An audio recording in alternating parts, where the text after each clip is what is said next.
9 o'clock, you can go online to keephopealiveradio.org and stream, or you can simply get the iHeart app and download it and listen all across the world. Tomorrow morning, Reverend Jackson will be on the air, and we're talking about early voting, and there's so much, the state of emergency that he called yesterday, and so we want you to tune in tomorrow, because there's going to be a dialogue, there's going to be some strategy and some mobilization that we need you to jump on board with. We want you to know that the women of Push, the women in the house make some noise.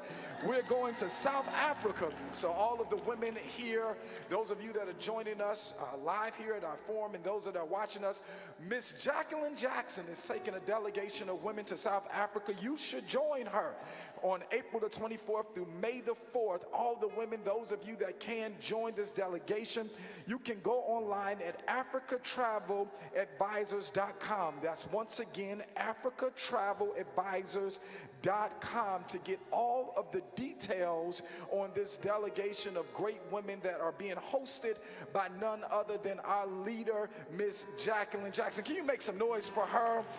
Yeah, we're not waiting to just march. Come on, we celebrate Miss Jackson.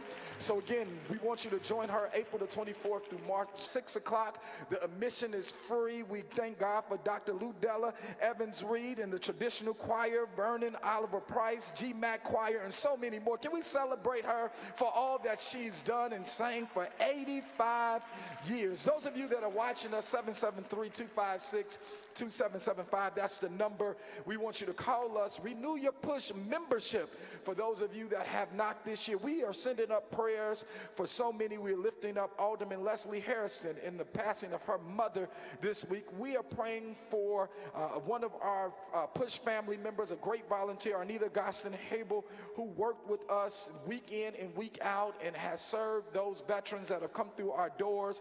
We're praying for her family. And yesterday we saw it on the news, what a massacre that hurt our hearts down in Aurora. Nobody should die due to senseless violence. And so our prayers are with everyone that is mourning, those that are hurt, those that are in hospitals. We're lifting them up, and we're lifting up this 1-year-old boy. You heard him. His name is Dejon Irvin. We're believing God for a miracle. No child should be shot. And so we believe, as Reverend Jackson would say, stop the violence and let's save our children. We want you, those of you that are with us, those of you that are watching us, look at the screen as we look at the week in review here at Rainbow Push. The Black McDonald's Operators Association proudly supports Operation Push and the Push Excel program for its commitment to inspiring students to pursue higher education. Push Excel annually takes hundreds of local students on college tours. Thank you for joining us. Here is the SMF Weekly Update. I'm going to be signing a national emergency. Great news, good news, bad news, or all of the above. Trump blocks back pay for the estimated 580,000 federal contractors who were furloughed or forced to work without pay for over a month due to the shutdown, then signed a spending package to avert another government shutdown and declares a national emergency to build border wall. Let's build bridges, not walls. President Trump goes to sleep and he sees the immigrants are coming. South, Central Latin America, they're coming, they're underground. The fact is most drugs come to the ports, the roads and the bridges and the seaports and the airports, that's where they're coming from. It's taking the money from military preparedness on serious wars for his hallucination is not a good thing. His personal crisis does not constitute a national security threat. We support Congress in its resistance to this scheme of manipulation by President Trump. Meanwhile, the Wisconsin Senate plans to vote on honoring Black History Month. It comes after Democrats in the Assembly sparred with Republicans over naming former NFL player Colin Kaepernick in the resolution and ultimately approved a resolution that did not name him. The Republican Assembly Majority Leader, who is white, said Kaepernick was not named because he is a controversial figure. Kaepernick, who was born in Wisconsin, drew criticism when he began kneeling before the national anthem in 2016 to protest police brutality and racial inequality. More people out there in support of what Colin Kaepernick did than I realized. Just when we received the news that a Colorado store that boycotted Nike after the Colin Kaepernick ad aired was forced to close, we learned the NFL and quarterback Colin Kaepernick settled the case accusing the lead of colluding to keep him off the lead. Take a knee. Anti-lynching crusader, journalist, teacher, civil rights pioneer, and founding member of the NAACP, Ida B. Wells, became the first Black woman with a Chicago street, Congress Parkway, named after her. Our political director, Betty Magnus, attended the ceremony. Meanwhile, lynching's dark past haunts us still. The body of a 26-year-old, Gary Kimber, a Black man, was found hanging from a tree Monday with his hands tied behind his back. When days later, justice for the victims of lynching has been too long denied, and as we look forward, we must collectively in this body make a strong, unequivocal statement. the Senate unanimously passed the anti-lynching bill, which would make lynching a federal crime. This week was the anniversary of the Parkland shooting. 14 children died, and nearly 1,200 have died from guns since. The bullets blew a hole in the heart of America. We must learn from the tragedy and put forth policies that will not repeat the tragedy. Stop the violence. Save the children. Panic and chaos at this warehouse when a gunman opens fire in the suburbs of Chicago. Thinking someone might be hammering wood at a nearby cabinet factory, some neighbors soon realized they were hearing gunshots instead. Something like a pop, pop, pop, pop, pop. 6 are dead, including the gunman, and 5 police officers were also injured. This is why gun control needs to be a bigger thing, and it's not. Reverend Jackson joined Turner African American Professionals in Atlanta, Georgia, during the one-on-one with Black History Icons luncheon at the CNN Center. Children are in cages on the border, fighting for billions more for walls, and pennies more for teaching. Those priorities upside down. We fight for children. Reverend Jackson and staff stood with striking CICS schools teachers and parents, demanding that educators be given a fair contract and settle the strike. Along the way, we found some of the strikers had Rainbow Push history. We salute Frederick Douglass, the inspiration for the selection of Black History Month. Though his actual birth date was unknown, he chose to celebrate his birthday on Valentine's Day. And Reverend Jesse Jackson and Rainbow Push Coalition staff showed their love on Valentine's Day by early voting in Chicago.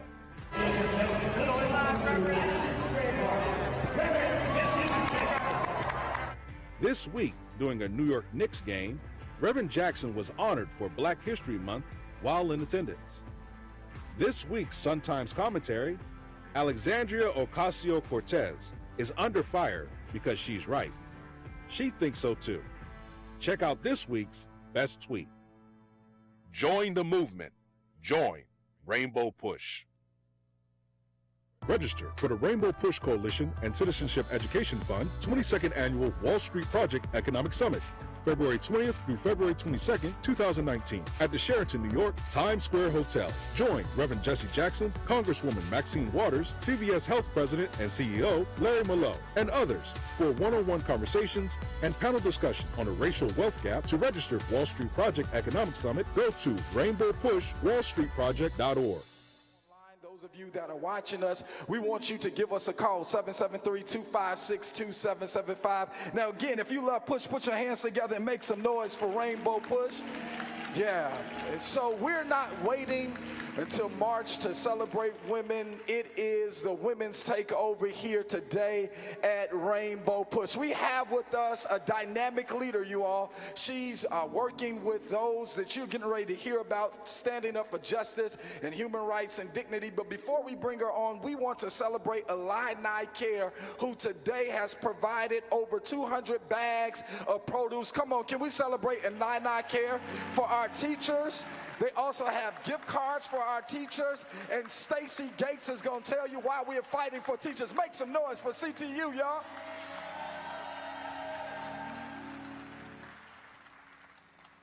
Good morning.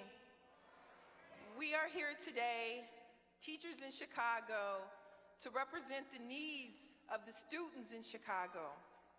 Teachers all over this country have leveraged their ability to bargain a contract to bring about smaller class sizes, to ensure social workers and counselors and nurses in their classrooms.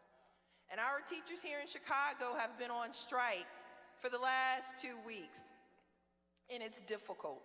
It's difficult because teachers want to be in front of their students in their classrooms. But make no mistake, the teachers here in Chicago, as the teachers in West Virginia, as the teachers in Kentucky, as the teachers in North Carolina, as the teachers in Denver, as the teachers in Arizona, as the teachers in LA, as the teachers in Oakland, as the teachers in Sacramento. Come on now, y'all. As the teachers, every single city in this country will stand up for the justice of our students. It is an injustice that we are trading maternity leave for counselors. It is an injustice that we have to capitulate to small class sizes only if we get rid of nurses in our schools. We are on notice today that Elizabeth Shaw and CICS have to come to the table and come correct. The same children that they release dishonest lies to every single night about what happens at the negotiating table need them to release funds for our classrooms so technology can be upgraded.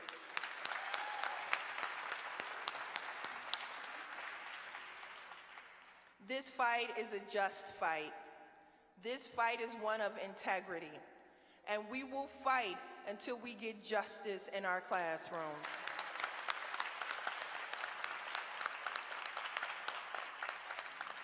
I am humbled to stand here with teachers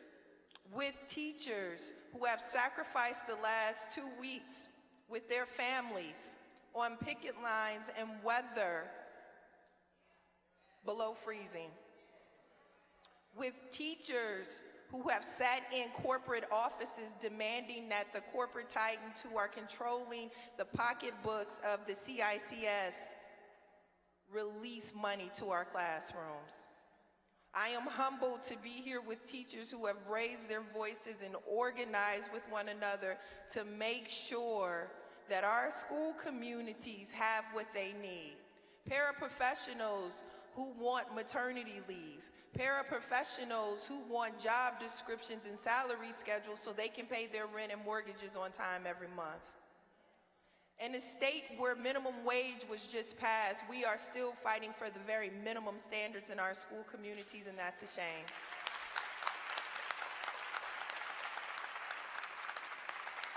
So I would like to tell the viewing audience, we need your support. I would like to tell the parents who send their students to Ellison, the parents who send their students to Wrightwood, the parents who send their students to Northtown, the parents who send their students to Quest, that we love you. We thank you.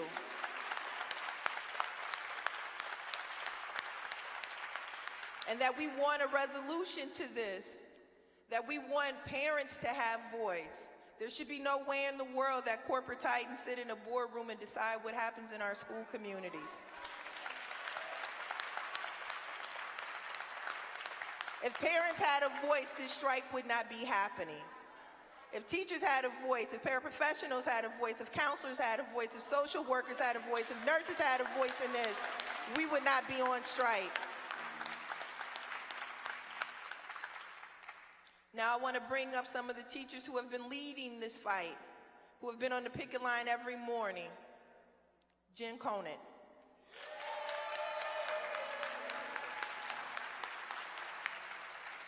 Good morning. We're here today because we love our students. We love our families and our schools. And if we don't fight for them, no one will. We are fighting for enforceable class size limits because our students deserve as much individual attention as possible. We are fighting for counselors and social workers in our schools because our students experience trauma and need support. Because many of our students are first-generation students going to college, and they need counselors to help them get there. They deserve that. They should not have to ask management organizations who have increased their six-figure salaries by 10 times for resources in the classroom. We will continue to stand up and fight for our students and our staff who should be able to provide not only for their students in the classroom, but for their own families. We will continue to fight until we have reached educational justice, and we will continue to fight beyond that because we know the fight does not end with our fair contract. This is a fight across the city and across the country, and teachers and paraprofessionals and counselors and social workers will continue to stand up for what's right because we love our students and our schools. Thank you.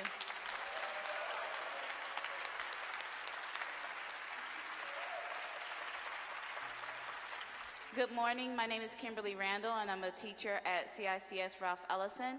We're here today because for an unexplainable reason, in 2019, separate but unequal schools is still a reality.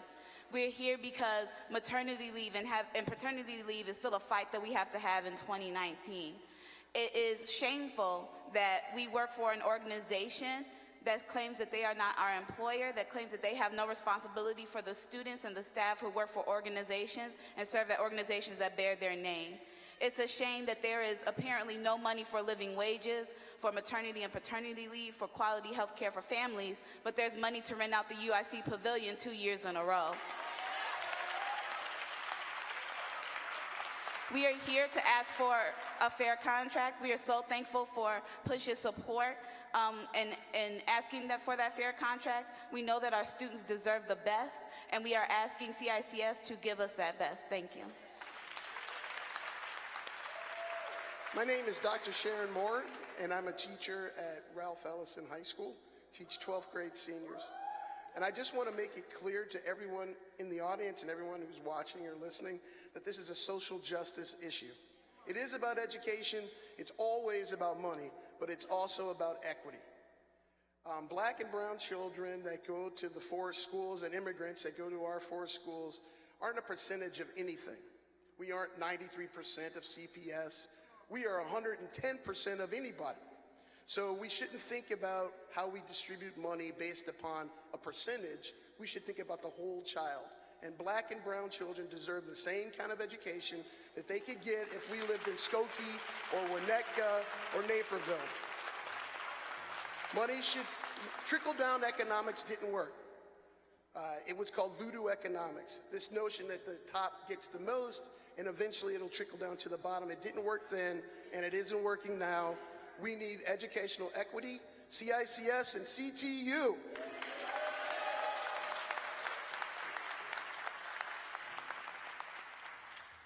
So we ask you to stand with us. Stand with teachers all over this country and this city. We appreciate the love and support that we've gotten from the city of Chicago, the parents, the families we serve. And we will fight for justice with this contract, and we will fight for justice even when this contract is signed. Thank you, Chicago. Come on, everybody say, save the children. Say it like you mean it. Say, save the children. Now, if you want everything for our young people, let me hear you make some noise. Listen, those of you that are watching us, 773-256-2700 is the number. We're grateful for those of you that are watching. We are fighting for our young people, making sure that they get every resource they deserve, every resource that they need. And we are grateful for CTU taking the fight to the streets. We thank God for Illini Care that is taking care of our teachers. So get on the picket line, do whatever you got to do to somebody say, save the children. And on that note, we have a message from our founder and our leader, Reverend Jesse Lewis Jackson. It's Wall Street Summit time, February 20th through 22 in New York City, the capital of capital. We go back to Wall Street 400 years later. In real sense, the trade of our people, our ancestors, was a Wall Street phenomenon. They picked the cotton in Mississippi, Alabama, and the Carolinas, but the processing, the shipping industry, shipping Africans in, shipping cotton and tobacco out was the original wealth of our country. And so we're going back to look for our share of capital 400 years later. We're going back fighting for economic justice. On the very first day, Dr. Janetta Cole and I will have a session on African Americans 400 years later, 400 years since we're out of slavery, 155 since the Emancipation Proclamation. Ma Morrell, the Urban League, will give us a state of Black American wealth. Tonight we're going to do a dialogue with one of the presidents of Microsoft, African American people, and the new tech industry. On Thursday morning, we're having another major session with the head of CBS, Larry Merlo, the new partnership between CBS and Aetna, what that merger means. At noontime will be the Ministers' Luncheon, and Reverend Al Sharpton is presiding, Reverend Al Sharpton, and the minister from Kansas City, Reverend Cleaver, will be our guest speaker. The afternoon will be a major session on life beyond the playing field. The fact is, we fill up the stadium. We don't own one football team, not one baseball team, only one basketball team. We want our share of the wealth, not just our share of the risk involved. And that night we'll have our banquet. Layla Hathaway is our presenter that night. That should be a great night of a celebration. And then Friday, Maxine Waters will speak to us, Congresswoman Maxine Waters. She is now the chair of the Finance Committee. Her role on Wall Street, her role with bankers in America and around the world, is significant. So we look forward to coming to Wall Street with 55 black congressmen 1 year later, and 30 Latinos and 20 Asians as we come back to fight back for end the economic exploitation. We'll also be discussing consumer protection, how in the last depression, black people never recovered. They targeted, steered close and took our homes with subprime lending schemes. We intend to break it all up. So come to New York, February 22, 22nd, and the rest of you will be fighting for economic justice. We've had a great movement this year, political empowerment, but economic justice is the theme of the hour, economic justice. See you in New York this coming week. Well, again, as I said, the women are taking over today. All of those that are watching us, especially our sisters and supporting us, we're heading to South Africa. Miss Jacqueline Jackson is leading the delegation April the 24th through May 2nd. You can give us a call, 773-256-2770, to get the details for that trip. The ladies are going to be at Bureau Bar on election night with Miss Santita Jackson, so we want you to join us there. But today there is a voice that has been speaking justice and love down through the years. She's the executive director of Push Excel, which is fighting for our children. She's our keynote speaker today. I want everybody to put your hands together, turn up your TV for Reverend Dr. Jeanette Wilson. After Zeke Locke and a new experience, that will be the next speaking voice that you hear. Yeah, Rainbow Push, I need everybody to do me a favor. This is only going to work if you get up on your feet with us. We're going to jam out. Come on, I need you to get up on your feet. I need you to get a little bit loose. We're going to rock. I know it's a little early in the morning, but band, hit them with it. Let's get it. Come on, now look at somebody and tell them, say, get loose, get loose, get loose, get loose. 1, 2, hey! Everybody clap your hands. Hey, hey, hey, hey. Wait.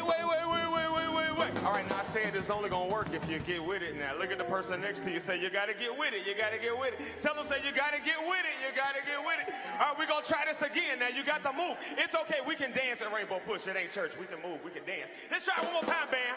Hey, make some noise out there, Rainbow Push. Hey, 1 and 2, hey. Yeah, everybody clap your hands.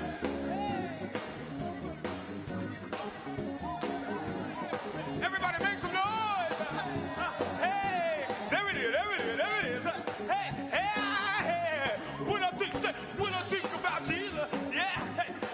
He's done for me.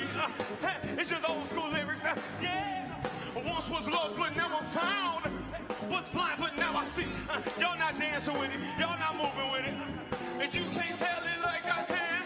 Hey, what the Lord has done. Yeah.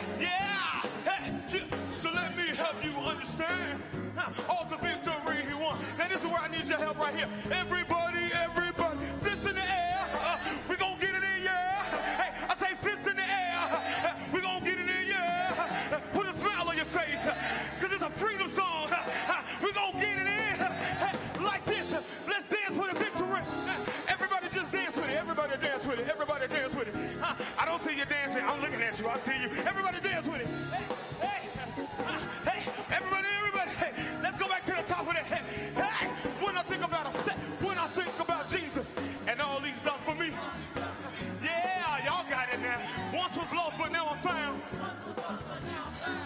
now I see. Y'all got it now. There it is. You can't tell it like I can. What the Lord has done. I need to hear your rainbow push. So let me help you understand the victory he won. Y'all know what to do next, right? Everybody, fist in the air. Get it in, oh yeah. They say fist in the air. They get it in, oh yeah. They just nod it. They just nod it. They just nod it. They just nod it. They just nod it. Hey, hey, and then freeze. Now dance like victory. Hey, everybody dance. Hey, where you at? Where you at? Everybody dance like victory. Hey, hey. All right, we got a part for you. Where my ladies at in here? I got any ladies in the house? Ladies, make some noise. Make sure y'all get them on the camera. I want them to see we got ladies in here today. All right, I'm gonna ask you a question. I'm gonna say, hey, ladies. You say, yeah. And then I'm gonna say something, and you gonna say, what y'all gonna say? Y'all ready, boy? Let's see if we got them. Hey, where you at, huh? I say, ladies, where y'all at? You say, I say, ladies, where y'all at, huh? I say, ladies, where y'all at, huh? I say, ladies, where y'all at, huh? Okay, wait. Cutting to the next part. Where my fellas at, huh? It's good to have ladies and all. It's good to have ladies. But fellas, can you make some noise? I said, fellas, can you make some noise? Yo, let me hear you say it like this. I say, fellas, where y'all at, huh? I say, fellas, say, where y'all at, huh? I say, fellas, where y'all at, huh? I say, fellas, hey, take them to the bridge, fist in the air. Put it all right here. Put your fist in the air. Everybody right here. Now put your fist in the air. Y'all got it there. Everybody right here. Yeah. Now put your fist in the air. Now, all right, let's get real interactive like this, huh? Real interactive. We're going to get interactive with it. Okay. We got folks here. That's all good. Let's see if y'all really, everybody clap like this. Okay. I need a little bit louder. I got to hear the claps. Make sure y'all get them on camera now. The audience is with us today. Let's try to double time it. Like.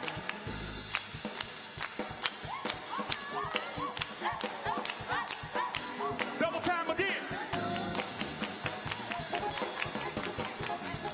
Now freeze and dance like victory. Hey, everybody dance. Where you at? Hey, I say everybody dance. Hey, everybody dance. Hey. One more time like this. I say, ladies, where y'all at, huh? I say, ladies, where y'all at today? I say, ladies, I hear you today. Where you at? I say, ladies, where y'all at, huh? I say, fellas, where y'all at, huh? I say, fellas, where y'all at, huh? I say, fellas, where y'all at, huh? I say, fellas, where y'all at, huh? CTU, where y'all at, huh? CTU, where y'all at today? CTU, where y'all at, huh? Rainbow Push, where you at? Everybody just dance.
sorry, come back. They said do a 2-minute song. All right, we got it. Come on, I am somebody. Come on, y'all give it up for Maurice Mahan. Come on, Maurice, come on. Tick, tick.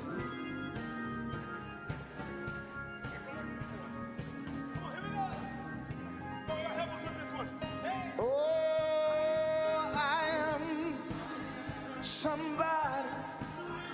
I am somebody. I may be down but not destroyed, empty but not void, 'cause I am somebody. Oh, I am. Oh, I am. Hey. You can turn and walk away, but at the end of this day, sing, I am.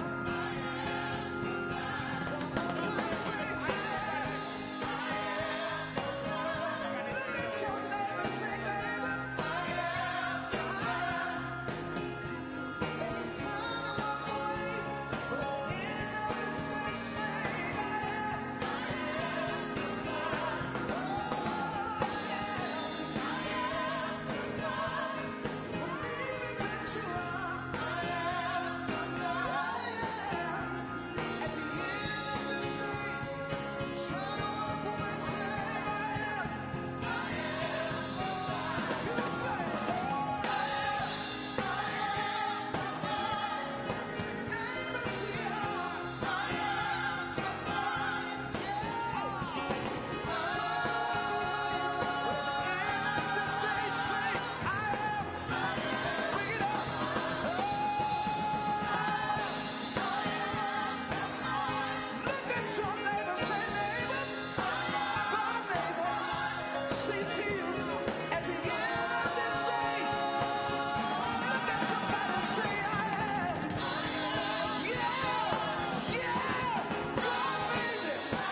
I want to thank Reverend Jackson for this opportunity, and each of you for joining us today.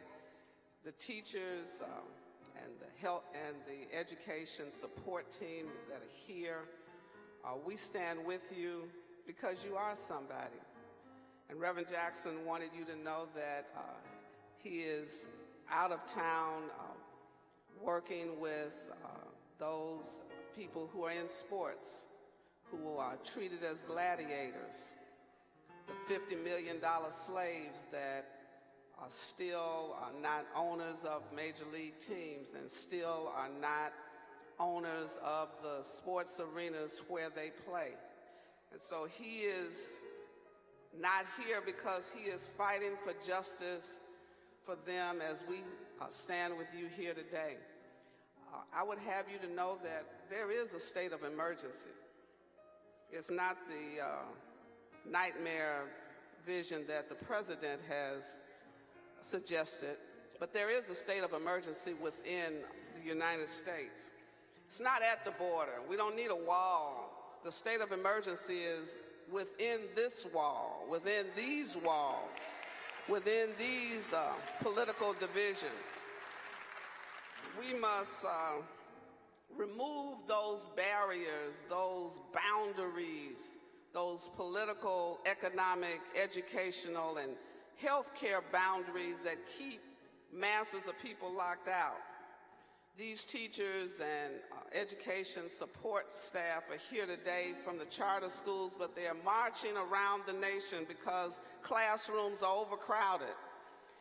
There's a move by the U.S. Secretary of Education to privatize public education and eliminate the kinds of provisions for every child so that every child would have access to a high-quality public education.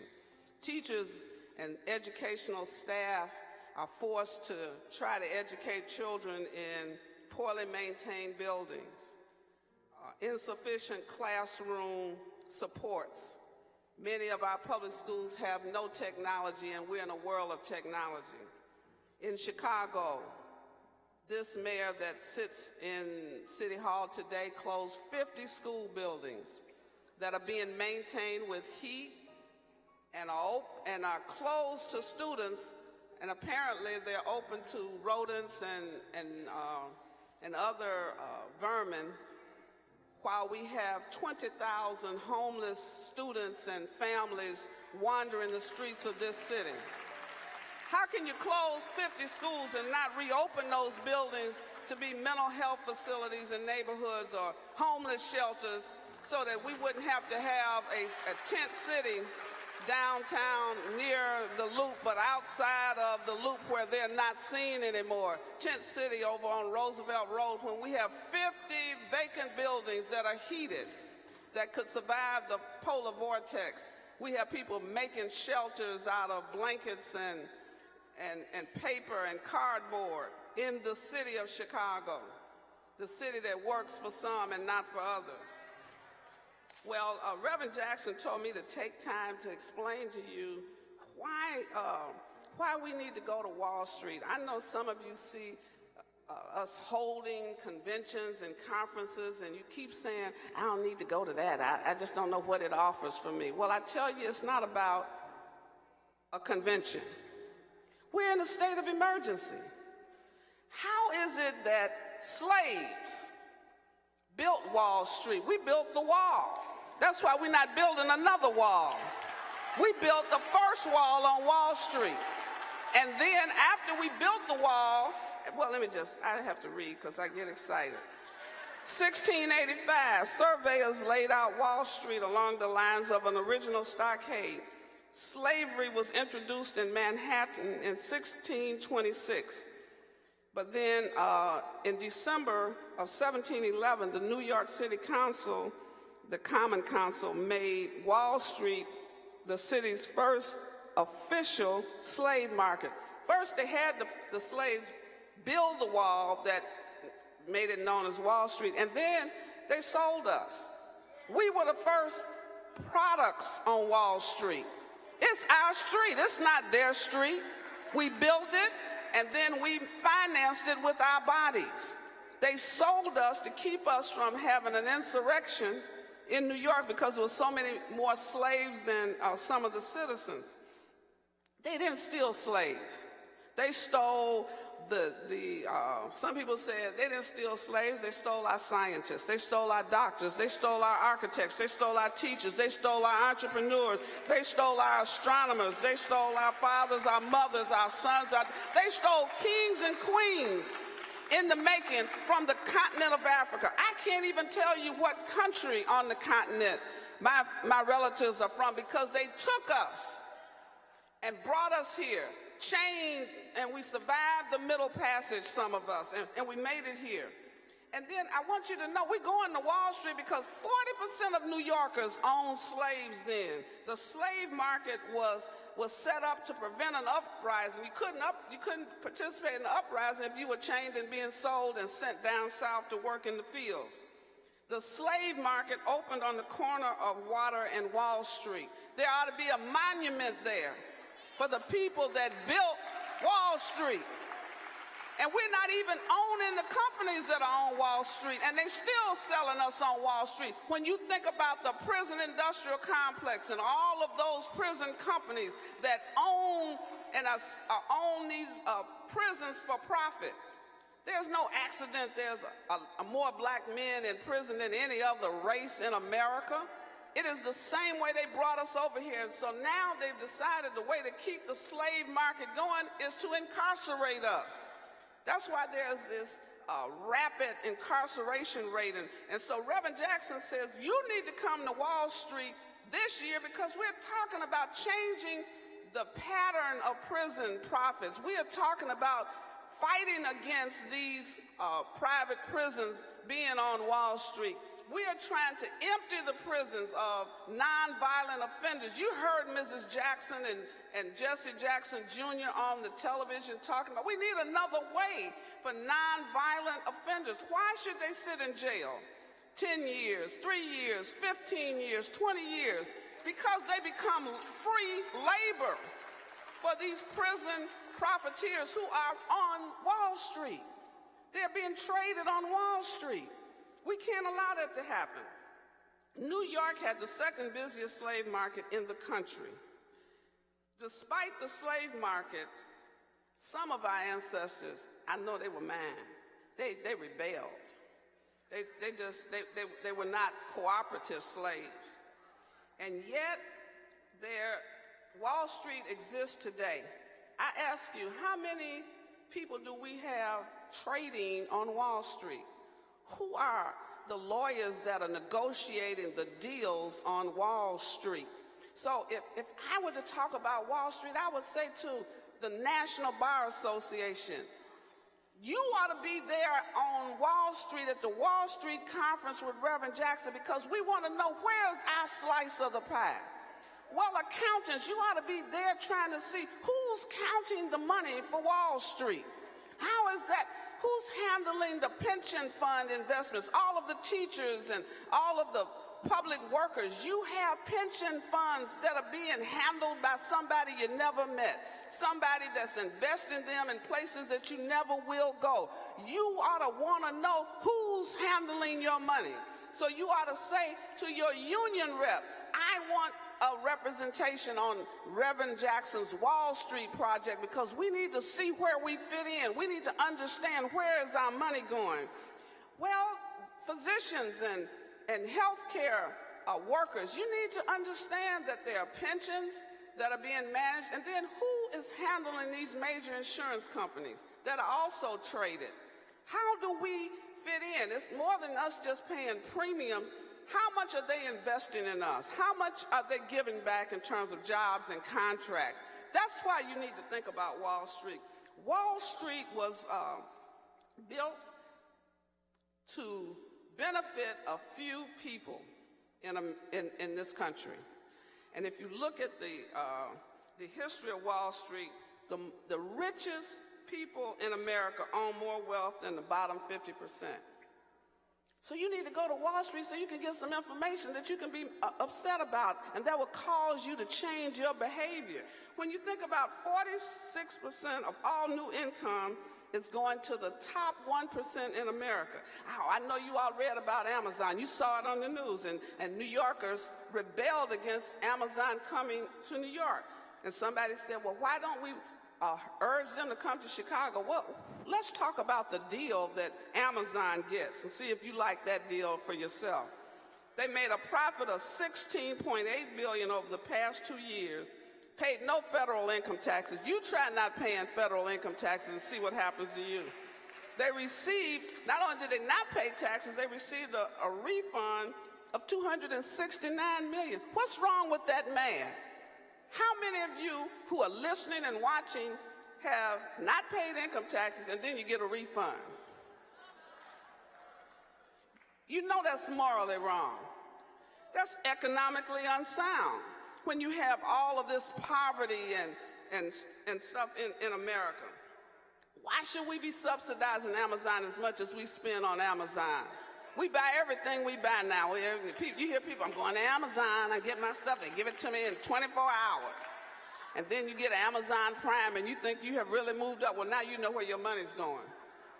That's why you need to go to Wall Street. During America's golden age, businesses and financial institutions saw themselves as part of their communities with a responsibility to workers, the community in which they came from. Since 1973, companies don't feel that way anymore. The Wall Street project is designed to realign and restore community connections with corporate giants. The reason we're going to Wall Street is because Wall Street initiated the fight long time ago, the Wall Street project, for the $15 per hour wage that we now see hitting some states. And that's not even a livable wage, it's just a better wage than most people were getting. Why is the Wall Street project necessary? Well, we don't tend to focus on finances at a high level. We stay focused on our basic level. I can't pay my bills, I don't have enough, and I can't go anywhere. Well, when you look at Wall Street, you begin to start thinking about your future and your children, and you start asking some basic questions. We want all Americans to have full access and full equality of opportunity. We want to know, what is this gap between the rich and the poor that we know exists? You know you have less than you need and you're living paycheck to paycheck. Well, we want Wall Street people, the people that shape the financial industry of America, to have a different vision, a more moral vision about how they deal with our money. Because think about it, they're taking money from our pensions. Wall Street is built on our consumption of goods and services that are negotiated on Wall Street. I asked somebody today, I said, well, who's on the trading floor? How many black people on Wall Street on the trading floor?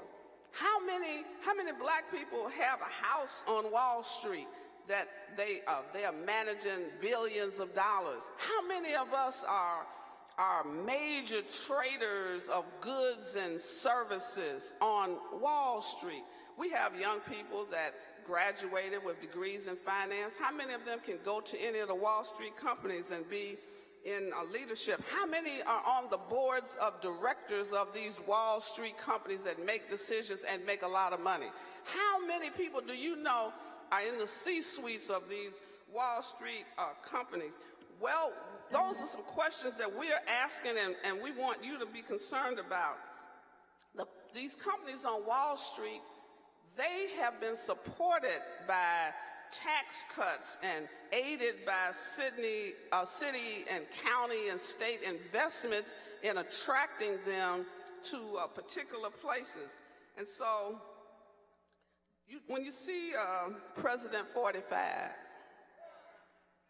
and he says that there's a crisis, and he calls for a state of emergency so he can build this imaginary wall for these imaginary people that are not coming through any border in the South. They're coming in this country legally. They're coming through ports of entry. The drugs that he keeps talking about are the drugs that Americans consume every day with prescriptions, the opioids. Those are prescribed, and what happens is children are taking their parents' opioid drugs that were prescribed for parents or relatives, and that's the kind of stuff that they're taking. So they say that it's a public health crisis for them, but for us, it's a crime.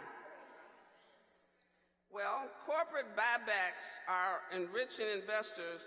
At the same time, worker wages are either stagnant or going down. And so you see these companies laying off workers. Walmart, Harley-Davidson, Wells Fargo have accumulated billions of dollars in buyback plans while workers get pink slips.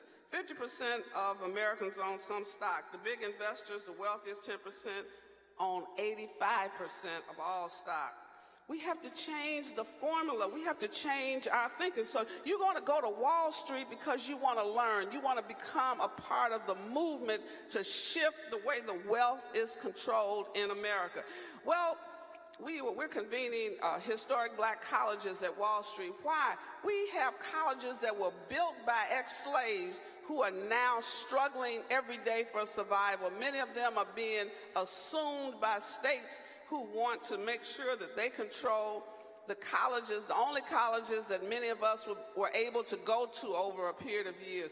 They want to take control of the assets that guarantee that We graduate more engineers. We graduate more doctors. We graduate more teachers. We graduate more engineers from HBCUs. And so now you see a movement to eliminate or take control of the HBCUs. There's even a move for the black law schools. They want to say that they need to close some of the black law schools like Howard, where Thurgood Marshall, who really was the first and only real African American to sit on the United States Supreme Court. You want to close the school that you want to take away their ability to function as an independent law school because you see great black minds coming out who will fight on behalf of the people. Wall Street is already and should be involved in a new direction. And so we want to take Wall Street in a direction that will help change the corporate climate and the corporate culture in America. We want to make sure that we have more balanced and sustained economic growth by creating jobs for the masses. Well, I know you're saying, what is the crisis here?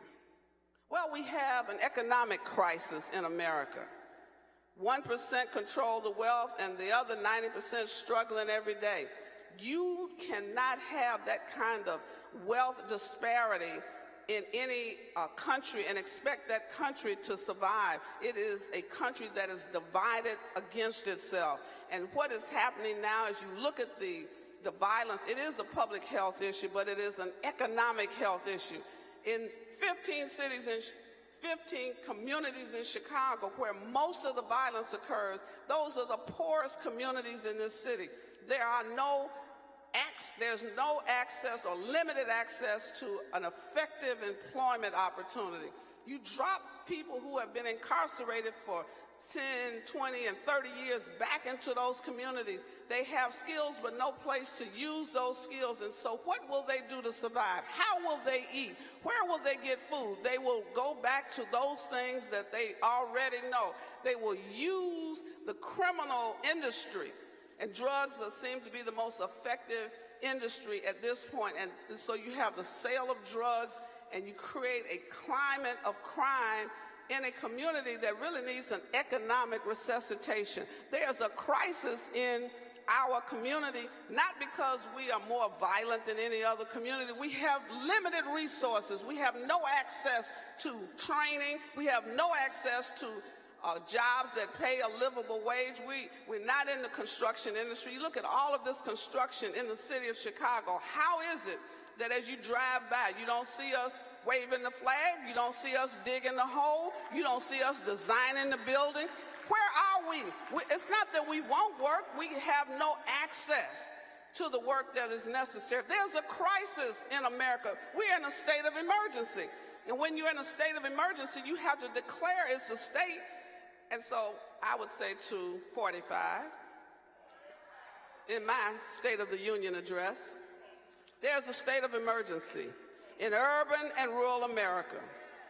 You have communities where there has been no economic infusion of capital in more than 3 to 5 decades. Since Dr. King came to Chicago on the west side, some of those places are in the same financial condition as they were 50 years ago.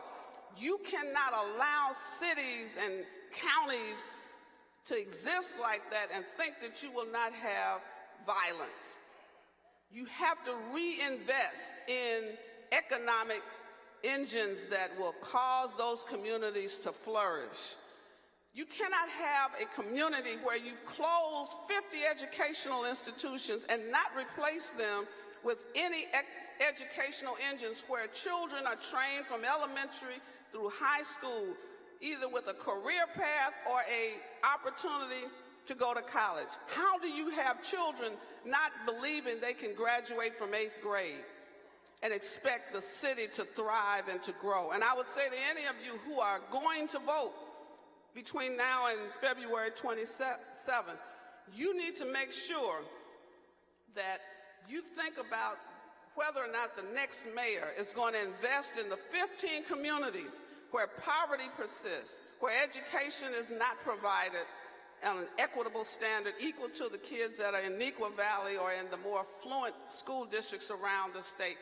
Think about whether or not this person has a vision for the city that will make the city work for everyone and not for a few. Think about when you go to the polls, and you must go, whether or not the person that you send to City Hall has an understanding of the relationship between education, economic development, and then there's a spiritual crisis in this country. You can't have somebody that leads the free world not believing in the God of the free world. And so I would submit to you, as the prophet Isaiah said, back in Isaiah, he said that God is asking for us to consider several things. And as you think about this moment and this period of history, this is African American History Month, as you think about this state of emergency, you don't panic in an emergency. Yes, it's a crisis, but it's one that we can deal with. We must, as Isaiah said in Isaiah 58, for those of you who are Bible scholars, you have to free those who are wrongly imprisoned. Those who've been beaten into confessions, they should be released. Those who have confessed to crimes that they didn't commit merely because they were part of that Burge group. Free those who are wrongly imprisoned. Lighten the burden of those who work for you. Let the oppressed go free. Share the food you have with the hungry. Give shelter to the homeless, and do not hide from relatives who need your help. Some basic things that God is saying, this is what he requires of us. And so why do you support Wall Street? Because we're going to feed the hungry. We're fighting to make sure that every worker has enough to feed their families. We're going to share, as we are today, the resources that we have with those who need it so that they can keep fighting and keep standing. And when you have done all you can, what I would recommend you do is stand. You may not be able to see the end. You may not be able to see what God has in store for you. And I say to the teachers, you just keep standing. I say to all of the people that are striking for benefits and striking for wages, you just stand. Stand on the word of God, knowing that God has never left you or forsaken you. Stand on the promises of God. God has never broken his promise or his word. Stand knowing that when you've done all you can, God will hold you up and he will lift you and he will carry you through. Just stand. Oh, don't give up. Don't give out. Just stand. Oh, I know sometimes you cry and you feel like you're not going to make it. You can't see the victory, but God is at the other end bringing you into the victory. As Reverend Jackson often says, he continues to fight. Not because the fight is easy, but the ground is no place for a champion. And if you want to be a champion, you just have to stand. A fighter never loses a fight unless he didn't fight at all. If you just get in the fight, that's a victory. If you just push and pressure, you will win. The walls are coming down. Trump keeps trying to build them, but there's enough people that are saying, I'm not going to let this wall keep my child from being educated. I'm not going to let your wall keep me from access to benefits that I deserve. I'm not going to let your wall keep me from coming for a sanctuary. I'm not going to let you build a wall that keeps me from getting what I know God wants me to have. And so all I'm saying to all of us is just stand. Stand, Doc. And when you've done all you can, stand. Join us on Wall Street next week. Those of you who can, you stand with us in Chicago as we fight with these educators here, but stand wherever the educators are fighting across the nation. You need to join them, stand with them, walk with them, help them to make it through. You can stand. Whenever life seems hopeless and you feel helpless, just stand. God will give you what you need if you just stand on his word. stand in his way. Just stand. God is able if you are faithful.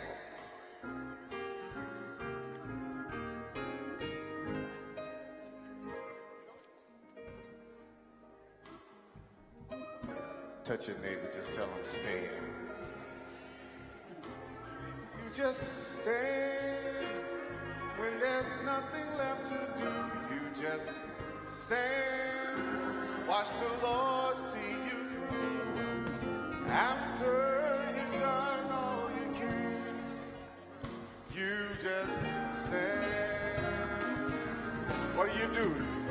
Tell me, what do you do when you've done all you can? And seems like it's never enough. Tell me, what do you say? Friends turn away and you're all alone. What do you give? Tell me, what do you give when you're giving your all and it seems like you can't make it through? Let's go to Bam. Well, you just stand, stand, stand. But you dare give up through the storm, through the rain, through the hurt, through the pain. Hold on, be strong. God won't leave you. He won't leave you alone. Oh, stand, stand, stand. Whoa, whoa, whoa. After you've done all you can, after you've done all you can, you thought it over, prayed it over. Can I get a witness? Anybody ever done all they can? Oh, after you've done all you can, after you've done all you can, oh, you just stand, stand, stand. You just stand,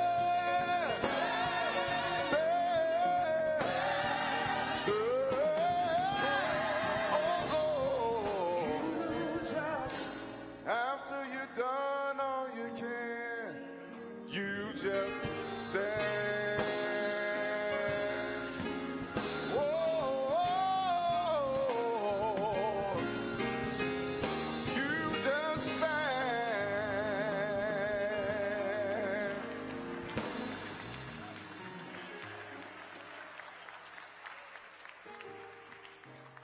Listen, we got some bags to give away, but before we do that, why don't you grab a hand of somebody standing next to you? Prayer's not the only answer, but it's a good start, isn't it? We know that it takes prayer and action together. And if you try to act without prayer, you may act in a way that's not wise. And if you pray without action, all it is verbiage. But when you wed the two together, some change can happen. So that's what we're about on today. Grab a hand of somebody. Let's pray together. Our God, we are so grateful on this day to be assembled in this place, a house of justice, a house that allows us to express ourselves, to be equipped, to galvanize ourselves, to have a willingness to stand against oppression and injustice. The reason why we feel comfortable doing it is because we're witness to the fact that you are a God that stands for justice. That every place your feet trod, you trod to bring about right where there's wrong, to reverse ill will, mean-spirited activity, the behavior that has oppressed. You don't stand for that. And so even now, these educators, these laborers, these brothers and sisters who stand hand in hand, shoulder to shoulder. We come asking that you would empower us and strengthen us, equip us, and prepare us for the journey that lies ahead. Our desire is for you to continue to reside in a way that's preeminent and predominant, so that after all has been said and done, that we can stand with you for righteousness, bring about the good that you have established and that you desire to see in the land. So do it now, and we'll be careful to give you praise, honor, and glory. And we ask it in your name, Father, Son, and the Holy Ghost. Amen. Now put your hands together. Let's celebrate what's about to take place. I say you've done all you can. I say you've done. Stand. Stand.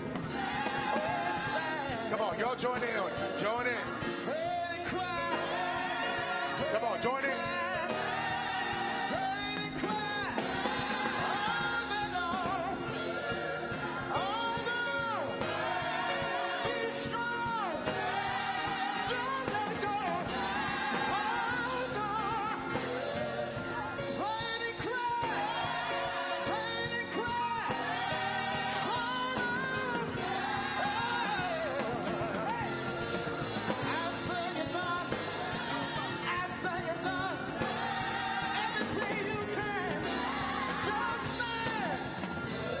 Everybody.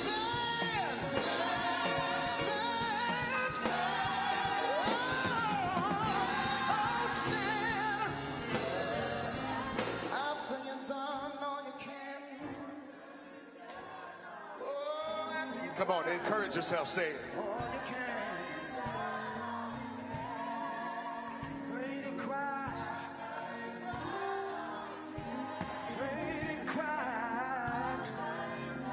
Let me hear the teachers.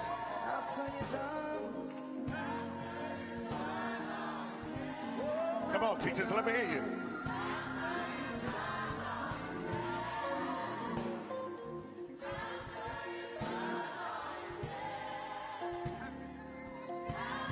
Sound like we got some choir member teachers.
Listen, let me tell you what I appreciate most. Bring it down just for a minute, y'all. Let me tell you what I appreciate most about coming to this place. It's a place that reminds us that even when you get fatigued, there's still some fight in you.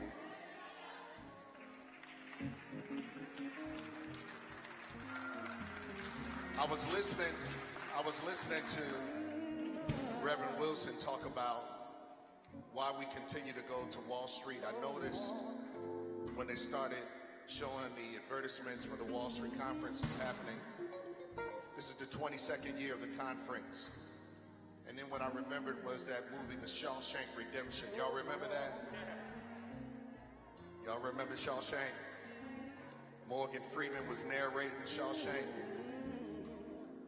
What was so powerful about that story was the brother that really desired to acquire his own freedom. He just kept chiseling away at a wall for a long time.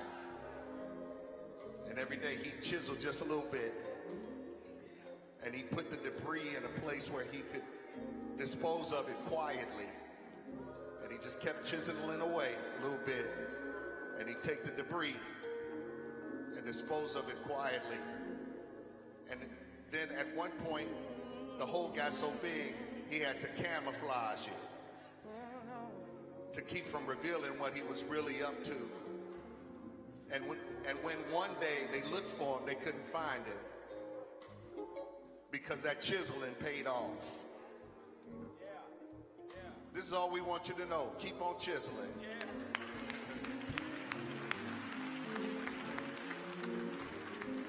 We're counting on you to chisel. I'm standing here today as a product of public education. We're counting on you to keep on chiseling.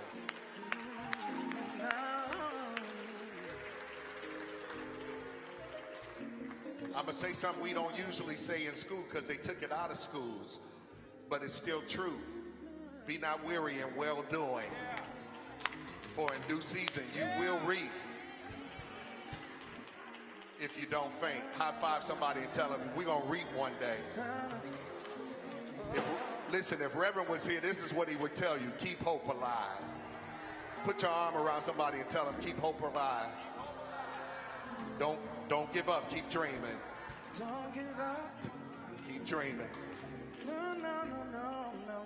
Listen, we got some bags that we want to share with you.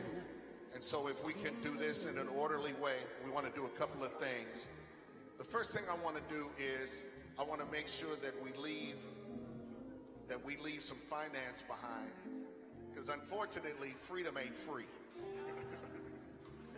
It's good to have, but it ain't free. That's right.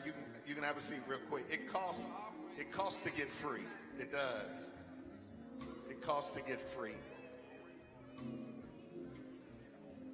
And so we want to encourage everybody in here to help to contribute